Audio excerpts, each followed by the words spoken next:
Les négociations vont continuer aujourd'hui entre des États qui sont encore assez divisés. Alors on espère effectivement un vote ce jeudi ici aux Nations Unies sur une résolution dont on ne sait pas exactement ce qu'il contiendra. Est-ce qu'il y aura une zone d'exclusion aérienne? Est-ce qu'on ira plus loin avec par exemple la possibilité de frappe aérienne directement sur des chars ou des troupes du colonel Kadhafi de manière à les empêcher d'attaquer notamment la ville de Benghazi?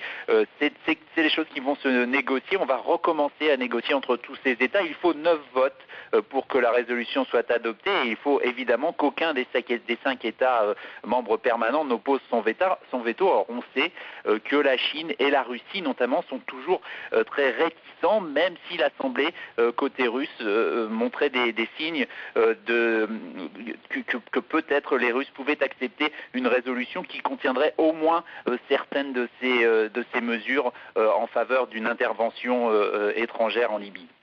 Est-ce qu'à l'ONU, on n'a pas l'impression qu'il est déjà trop tard ?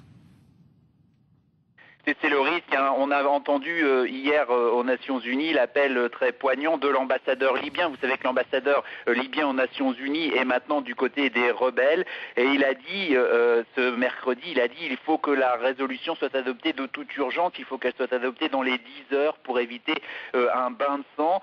C'était il y a plus de 10 heures maintenant. Cette résolution n'a pas été adoptée.